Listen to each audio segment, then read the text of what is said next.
Hello, I'm back for another video. My name is Josh Kastic, and today is my Fruit Basket review, the 2001 version.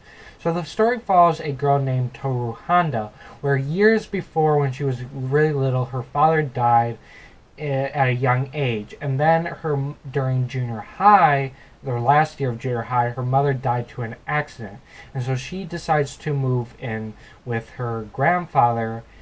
And then a little bit after that, other family members wanted to move in with her grandfather, and so he had to make renovations.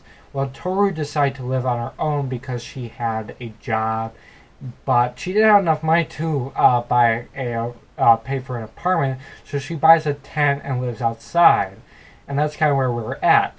Where in the story, well, she is going to high school now, and she stumbled across the house property of Shigure Sohma, and there also lives with him is Yuki Sohma, the same age as her, the same year, goes to the same school, and is also the prince of the school. And so when they walk to school together, and then she has to deal with the Yuki fan club and all the girls because they have a problem with her with Yuki and everything like that, which is more a play for laugh.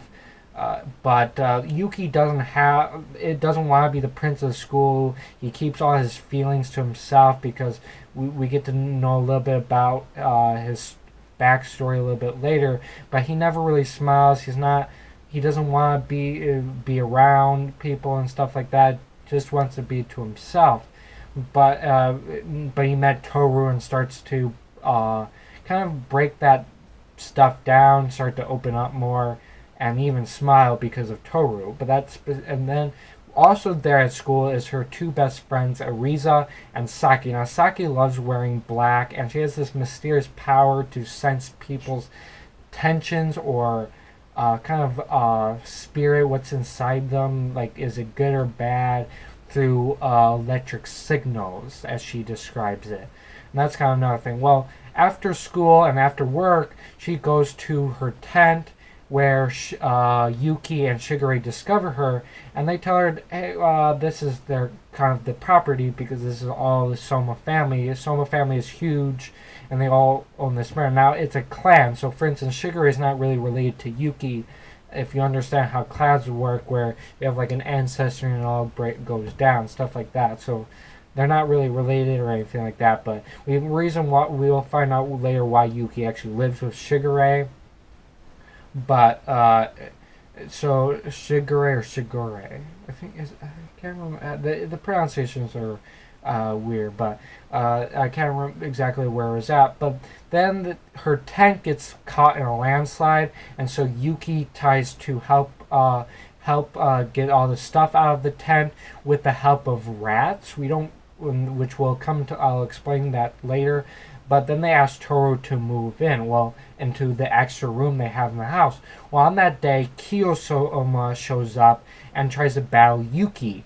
Well, Tohru trips and hugs him, and he turns into a cat. And then another mishap in that moment, she accidentally hugs Yuki and Shigure, and so Yuki turns into the rat, and Shigure turns into a dog.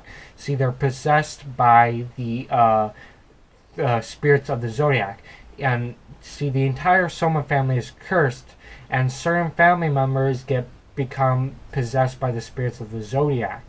And so and when they're hugged by the opposite sex, who isn't possessed by a zodiac spirit, for instance, a female zodiac and a male zodiac can hug each other and they won't transform.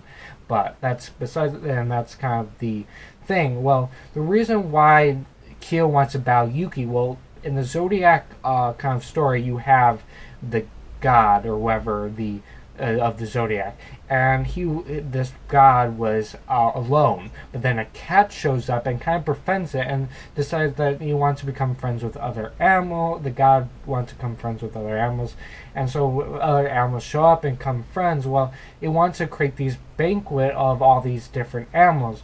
With these all animals, but the rat, not liking the cat, decides to tell the cat that the banquet's the next day, and so the cat is left out, not accepted as one of the zodiacs because of this, and he's even more cursed because of that. So the cat does not like the rat because of this, and so they have to fight, and that's what's going on here. Now, the head of the family, Akito, the god of the zodiacs, Shigure had to get permission from Akito to have Tohru stay there, because now that Tohru knows their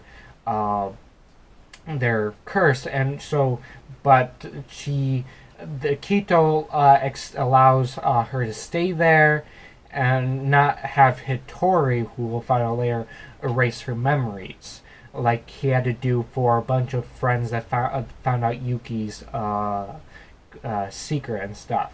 So that's kind of the main point of this plot, is Tohru living with the Sohmas. Now, Kyo actually moves in because he was actually missing for 4 months, and he originally lived with his adoptive father, who was forgot his name, but he's also Sohma, and he teaches fighting for all the Sohmas. So each Sohma has a job, like Shigure is a novelist. But yeah, so that's the main plot, is them living with Tohru living with the Sohmas and changing them. Yuki become more open and accepting Kyo, because that's so that he could, accepting Kyo is supposed to eventually break the curse, but we don't know that until the remake version. But this is just this show, and then dealing with school. It's like a slice of life and stuff like that. Now, the other Sohmas we met, Kagura. She is possessed by the boar, and she has this thing for Kyo. The only cursed Sohma or the zodiac that really cares about Kyo. And then you have that, and then you have the next one is Haru, who's possessed by the ox. Now, he has 2 personalities. Oh, before I talk about more about Haru's 2 personalities, it reminded me of the personality of Kagura. Also, I might have pronounced it Kagura earlier, but it's Kagura. That's how you pronounce it. Now, she has kind of this 2 personality as well. See, she's kind of this sweet, innocent type personality, but then when she gets serious and stuff, she's tough and kind of breaks down doors, just kind of like a boar, because that's that's the spirit that's possessed her. And they basically, when she wants Kyo, when Kyo's not doing what she wants, sometimes she's really like brutal to him, but not like in a hate type of way, more of just trying to get what she wants type of way, and like even drags him to wherever she wants to go with him. It's really interesting. I just wanted to quickly mention that before going in depth with Haru's personality. Alright, now Haru is kind of the same thing, but he's really sweet with his white Haru form, and then he has a black Haru form, which is really tough. When you get on his bad side, the black Haru will appear, and he will just beat up anything, just do a rampage. It's really crazy. The next one we get to meet is Momoji and Hitaru. Now, Momoji is he's a year younger than Kyo and Yuki, and the same age as Haru, but he has this seems because he's smaller, he seems younger than them, and he has this very boyish personality, and even when he actually joins the school year the next year, he even decides to wear the top of the girls' uniform just to show more of his boyish young personality, that kind of thing. Now, he's possessed as the rabbit, and his tragedy is that, see, when you're born a cursed zodiac, you're born 2 months prematurely within the month of the animal that you're possessed by, and either your mother is overprotective or rejects you, and unfortunately his mother is one of those people, and he's very her mother was very in a depression state, and so Hitori erased her memory, so she has no idea that Momoji is her son, and she had a daughter, and the daughter doesn't even know that Momoji is her big brother. The only one who knows is that Momoji is part of that family is their father, and that's really just sad. Hitori is now Momoji is possessed by the rabbit. Then you have Hattori. He's the doctor of the Sohmas, and he has a tragic backstory too. See, his assistant Kana, they fell in love, but Kito is always told her his entire life that the cursed Sohmas all belong to him, that they can't be with anyone, they just belong to him. And he's also told that he's going to die at a young age, that's his destiny or whatever. Not that he's actually going to die at a young age or whatever, but which is different from the remake. That's not in the remake, but that's kind of another thing. He's possessed by the dragon, although he transforms into a seahorse, not a dragon, but that's besides the point. But since Akito finds out about Kana and Tori's relationship and actually beats up Hattori and even blinds him in one eye with glass and blames and tells Kana that's all her fault, and so she goes into a depressive state. And so Hattori had no choice, because he wanted her to be happy, erase her memories. It's really sad because they don't get to end up together, but if you watch the remake, it's all happy. Kana ends up with someone and Hattori ends up with someone, so that's pretty good. The next one we get to meet is Kiza. Kiza is a young little girl who is possessed by the tiger, and see, she is bullied at school for what her hair looks like, because each of the Sohma's hair that are cursed represent this animal spirit that they're possessed by, so they're not really natural looking, so they're made fun of.